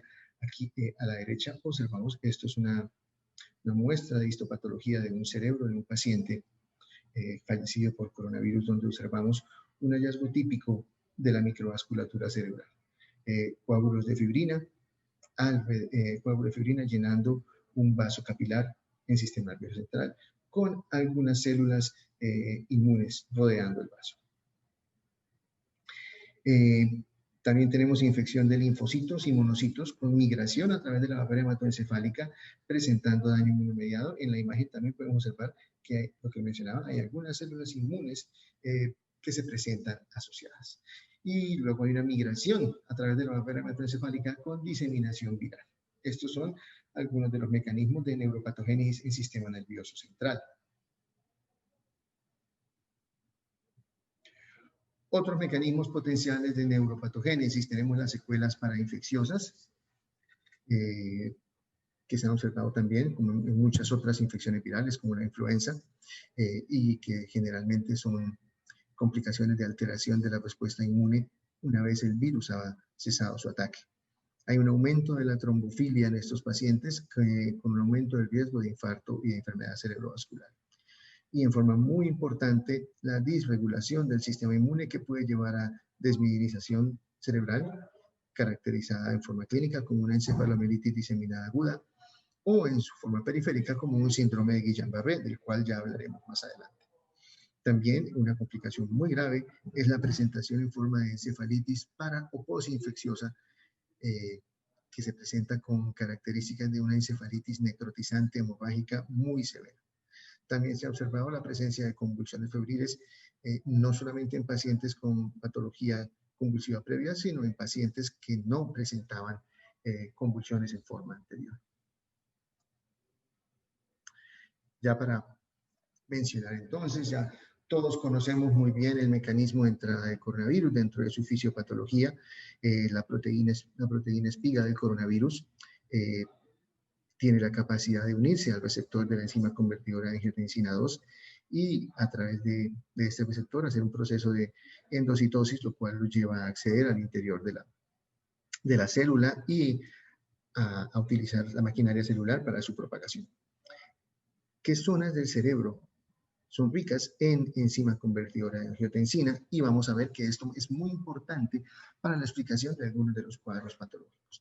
Se encuentra enzima convertidora de angiotensina en las células de los núcleos del tracto solitario, los núcleos del nervio vago, giro temporal mesial, en la sustancia nigra, bulbo olfatorio, claramente ya lo habíamos mencionado, rodeando la pared interna de los ventrículos, en la corteza posterior del cíngulo y en la corteza motora. Podemos ver que hay una predominancia por estructuras centrales y del tallo, la sustancia negra, los ganglios y los ventrículos alrededor de los ganglios basales. Esto es muy importante cuando hablemos más adelante un poquito de la encefalitis como una de las presentaciones más graves del coronavirus. Básicamente, casi todos los tipos de células del sistema nervioso central expresan receptores de AC2. Las neuronas lo expresan, la microglia lo expresa, los astrocitos en forma muy importante, porque los astrocitos son un componente importante de la barrera hematoencefálica. Ellos expresan también la enzima convertidora, facilitando de esta manera la invasión al sistema nervioso central. Y los oligodendrocitos también van a expresar la enzima convertidora, lo cual explicaría los casos de desmielinización. ¿Qué mecanismos, ya hablando un poquito en forma más específica, cómo se da la infección a través del bulbo olfatorio?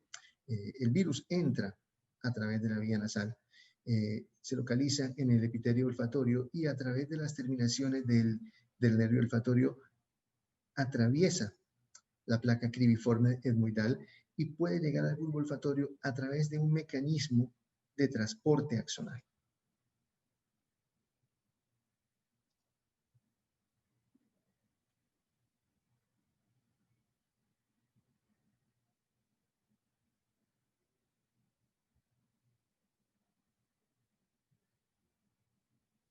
Entonces podemos ver que las partículas virales van a llegar desde el bulbo olfatorio hacia las neuronas del sistema nervioso central a través de un proceso de transporte axonal retrógrado.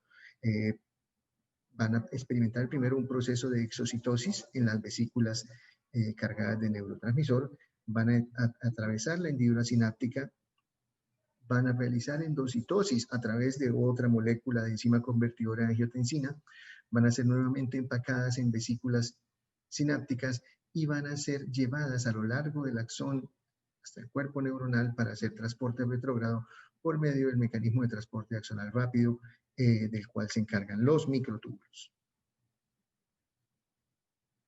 El otro mecanismo que mencionaba es una diseminación a través de la barrera hematoencefálica, la cual se puede presentar de dos maneras. En el lado A, ustedes van a observar el proceso a través de infección endotelial, en el cual simplemente el coronavirus infecta las células endoteliales a través de los receptores de angiotensina y de esta manera logra acceso al interior de la célula y puede pasar a infectar los pies de los astrocitos, de esta manera pasando al otro lado de la barrera hematoencefálica. El segundo mecanismo incluye el paso a través de la barrera hematoencefálica permeable por el proceso inflamatorio por leucocitos que ya están infectados por el coronavirus y que llevan al coronavirus dentro y lo hacen pasar la barrera hematoencefálica, donde el coronavirus sale del leucocito y procede a continuar con su proceso infeccioso y de diseminación. ¿Qué conocemos acerca de la asociación temporal de los síntomas neurológicos en relación al tiempo de evolución de la enfermedad? Esto es lo que se conoce en la actualidad. En las líneas azules observamos el momento en el cual el virus es positivo con las diferentes pruebas diagnósticas. En las líneas rojas observamos los principales síntomas clínicos que hemos estado mencionando.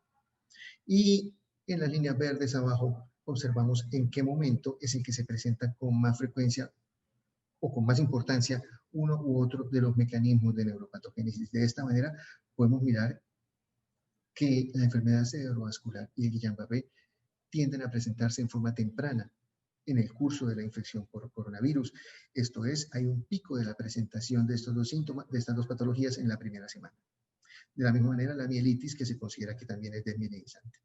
Los procesos de encefalitis son un poquito más tardíos y su pico está entre los 7 y los 10 días de infección por coronavirus.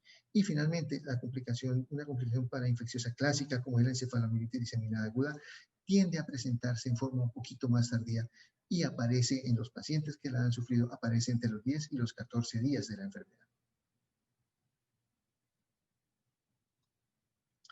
¿Cuáles son las patologías que se han observado en los pacientes que tienen infección por coronavirus con complicación neurológica?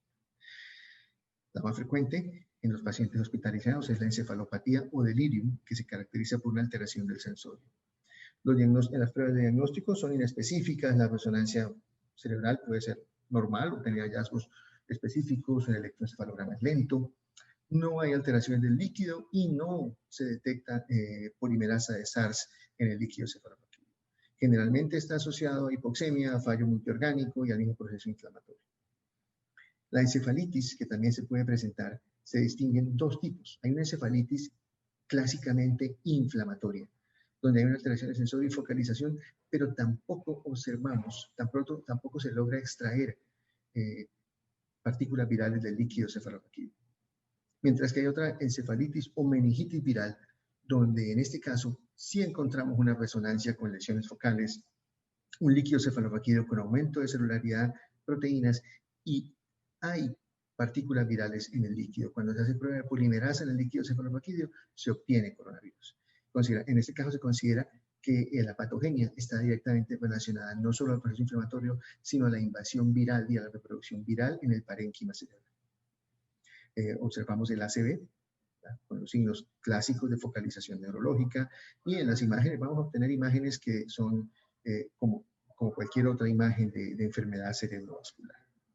Y en estos casos la patogenia está relacionada a la coagulopatía, que ya conocemos muy bien, que produce el coronavirus. El cuadro de anosmia y ageusia es un diagnóstico clínico y se considera que es parte del proceso de invasión del bulbo olfatorio y de reproducción viral en el bulbo olfatorio, alterando la función de las células del epitelio olfatorio. La encefalomitis diseminada aguda, caracterizada por episodios por cefalea severa, focalización neurológica y en algunas ocasiones alteración sensorial. Vamos a observar la resonancia, es el diagnóstico de elección con lesiones hiperintensas en FLAIR. Clásicamente es un proceso posinfeccioso, un poquito más tardío. El Guillain-Barré puede ser posinfeccioso o parainfeccioso. La presentación no varía, es una presentación de parálisis flácida ascendente, líquido cefalorraquídeo con aumento de proteínas, el virus es negativo en el líquido y encontramos alteraciones en las pruebas de neuroconducción. La lesión muscular, caracterizada por mialgias y debilidad, vamos a observar una CK elevada, hallazgos típicos también de miopatía aguda en los estudios electrofisiológicos. La patogenia no es claro si hay una miopatía viral o si hay un proceso inflamatorio. También se debe tener en cuenta aquí los procesos de miopatía por cuidado crítico en la mayoría de los pacientes con intubación prolongada y relajación. Hablando ya específicamente acerca del ACV y el COVID, ¿qué se ha observado en la serie de casos? La incidencia de ataque isquémico en los pacientes con COVID oscila entre el 0.9 y el 2.7% de todos los casos, con más frecuencia en los casos severos. Es más probable que un paciente hospitalizado y es más probable que un paciente en UCI tenga complicación con trombosis. La gravedad de la enfermedad isquémica en los pacientes con COVID, por lo general suele ser de moderada a severa, con una puntuación del NIH de 19 puntos más o menos 8 al momento del diagnóstico. La mayoría de los casos, su etiología es oclusión de gran vasos, con el 40%. En forma importante se ha observado que un número muy notable de los casos fueron positivos para anticuerpos antifosfolípidos.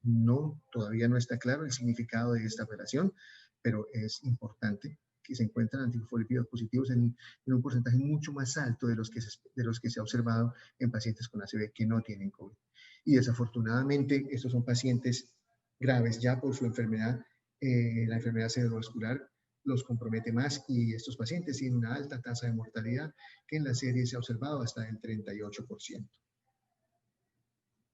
Con respecto al Guillain-Barré, esta es una de las series más grandes. Reportan 37 casos de Guillain-Barré recogidos en diferentes series. ¿Qué encontraron? La mayor parte de los pacientes tienen características desmielinizantes, el 65%. La polineuropatía axonal es el segundo grupo, con un 13%. También se presentó Miller-Fisher. Se encontró también neuropatía axonal motora severa, este es menos frecuente, y 2 pacientes, el 5%, no fueron posibles de clasificar. Estos pacientes con Guillain-Barré no tuvieron un pronóstico más malo por estar asociado al COVID. Estos pacientes respondieron a la terapia convencional para Guillain-Barré, siendo estas la inmunoglobulina y el manejo con plasmaféresis. Vamos a hablar acerca del compromiso por imágenes en COVID-19. ¿Qué podemos observar? Se ha observado en la primera imagen, la imagen A, observamos un caso. Estas 2 imágenes son pacientes con encefalitis. Específicamente, la imagen A nos muestra realce alrededor del cuerno temporal, un paciente que está presentando ventriculitis como una manifestación de la encefalitis por COVID. Y en el caso B, observamos un paciente con edema de la zona hipocampal, con encefalitis focal en esta región del cerebro. Esta es una de las presentaciones más severas que ya se han reportado en diferentes grupos alrededor del mundo. Los pacientes con encefalopatía o encefalitis necrotizante aguda, el compromiso predominante en ganglios basales, tálamo y tallo, lo que les mencionaba en la diapositiva anterior, que es una de las zonas donde más se encuentran receptores de angiotensina. Considero que esto está en relación directa con la presentación de esta patología. ¿Y qué se puede observar? Se observa una lesión en FLAIR en forma bilateral en la imagen C. Cuando se hace una imagen de susceptibilidad magnética, se observa que hay diversos focos de sangrado a nivel de los ganglios basales. Desafortunadamente, esta complicación es muy grave. La mayoría de los reportes de casos son pacientes que entran en coma y la mayoría de estos casos son pacientes que posteriormente fallecen como complicación. En la mayoría también de estos pacientes, en los sitios donde se ha hecho estudio de líquido cefalorraquídeo, se ha obtenido polimerasas positivas para COVID en el líquido. En las imágenes E y F observamos áreas de isquemia. En E, una isquemia de la corteza occipital izquierda. En la imagen F, un infarto cortical frontal derecho. Es la presentación típica de la enfermedad cerebrovascular. Ya para finalizar y para resumir un poquito todo lo que hemos estado hablando, quiero presentarles un caso clínico de una paciente con COVID que personalmente atendimos con el grupo de neurología en una de las instituciones de la ciudad. Es una paciente de 45 años, de sexo femenino, sin factores predisponentes, que estuvo ingresada por una neumonía por COVID-19, confirmada por PCR con hisopado nasal, sin sobreinfección bacteriana. La paciente estuvo en manejo en la UCI intermedia con oxígeno, sin requerimiento de intubación, y a partir del día 7º de evolución, la paciente presenta un deterioro de conciencia durante su estadio en la UCI. La paciente deja de estar alerta y llega hasta el estupor, con muy pobre respuesta con el medio, por lo cual se decide consultar por el servicio de neurología. Por el servicio de neurología se le hace una resonancia. En la resonancia observamos un compromiso predominante de la sustancia gris, difuso. Se observa inflamación de diferentes giros a nivel frontal, parietal y occipital, con zonas de inflamación. En este caso no se observó compromiso hemorrágico. Dentro de los exámenes que se hicieron, pues se decidió descartar la presencia de alguna otra infección, principalmente teniendo en cuenta que hay otras patologías que podrían ser tratables. Se hizo una punción lumbar con glucosa normal, proteínas ligeramente elevadas. Había una celularidad importante, con predominio de polimorfos nucleares. Esto nos llamó la atención. Y por este motivo se decidió hacer una prueba de polimerasa, se hace una prueba de FilmArray en líquido cefalorraquídeo, intentando estar seguros de que no estábamos ante un caso de una encefalitis por herpes o de una meningitis bacteriana. Ahí pueden ustedes tener los resultados. No se encontró ningún germen dentro de los que fueron estudiados en esta paciente. Debido a que la paciente ya tenía una confirmación de coronavirus en hisopado nasal, no fue viable realizar prueba de coronavirus en líquido cefalorraquídeo. Se hicieron cultivos de líquido cefalorraquídeo para hongos, bacterias. Se hicieron hemocultivos que fueron negativos. El ELISA VIH fue negativo. ¿Cómo evolucionó la paciente? La paciente evoluciona con una mejoría de conciencia en aproximadamente 7 a 10 días de la aparición del deterioro neurológico. O sea, entre el día 15 y 20 la paciente lentamente empieza a despertar nuevamente sin una focalización evidente al examen clínico. También debo mencionar que la paciente se decidió riesgo-beneficio en forma inicial antes de tener las pruebas de FilmArray. Se decidió cubrirla con ceftriaxona pensando en la posibilidad de una meningitis bacteriana cuando teníamos solamente el líquido cefalorraquídeo. Posteriormente con el FilmArray el antibiótico se suspendió. Esto es más o menos lo que quería presentarles. Es uno de los casos que hemos tenido en varias de las clínicas de la ciudad, sin contar pues varios casos que hemos visto efectivamente en forma frecuente de enfermedad cerebrovascular. Y lo que hemos observado es que muchas veces los pacientes llegan por el síntoma cerebrovascular y después de que los hemos hospitalizado o en algunos casos los hemos trombolizado, 24 o 48 horas después, los pacientes presentan los síntomas respiratorios. Nosotros en varias instituciones ya en pacientes que están llegando en ventana para trombolisis, se les está haciendo también TAC de tórax para descartar de una vez que la presentación de la ACV sea la forma de inicial de un coronavirus. Esto hace parte también de las guías de caso de ACV protegido que ya fueron publicadas por la Asociación Colombiana de Neurología con recomendaciones acerca del manejo de los pacientes con ACV agudo en tiempo de pandemia. Qué pena. ¿Qué podemos esperar? ¿Qué podemos esperar? Esta imagen es del sistema de información ARC-GIS que está manejando la Universidad y el Hospital de Johns Hopkins. En esta imagen observamos la evolución de los casos a nivel mundial desde el inicio de la pandemia en enero. En estos momentos nosotros estamos por acá.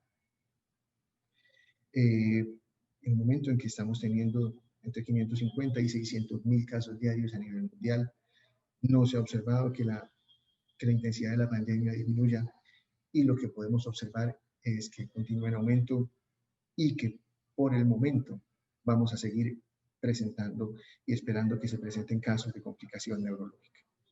Hay que estar muy atentos principalmente a pacientes con parálisis flácida aguda Guillain-Barré porque puede ser la presentación inicial antes de los síntomas respiratorios. Hay que estar muy atento a todo paciente que llegue con ACV agudo porque puede ser la presentación inicial de un coronavirus. Principalmente si el paciente llega en ventana de trombolisis y se decide hacerle manejo intervencionista, la recomendación 1A es realizar imágenes de TAC de tórax en todo paciente que llegue en ventana de trombolisis para descartar la posibilidad de que sea la presentación del coronavirus. ¿Qué perspectivas tenemos con el coronavirus? Resultó ser un virus mucho más complicado de lo que pensábamos, resultó ser un virus mucho más difícil de tratar de lo que pensábamos hace pocos días. Se publican los estudios negativos de plasma de convaleciente en el Journal, todos los demás medicamentos han sido negativos desafortunadamente, y la perspectiva del coronavirus se parece un poco a esa escultura en frente de la Universidad de Montreal. A mí me parece muy bonita, pero además me parece que ilustra la complejidad del coronavirus. Cada día aparecen nuevos reportes, cada día aparecen nuevos casos clínicos y no hemos empezado todavía a desentrañar todas las complicaciones que el virus tiene. Hay que seguir estando alertas y muy pendientes y sobre todo, no, creo que ya lo han dicho en todas partes, pero lo más importante es el cuidado. Tenemos que seguir cuidándonos. Muchas gracias a ustedes. Esto era todo lo que yo tenía para mencionar.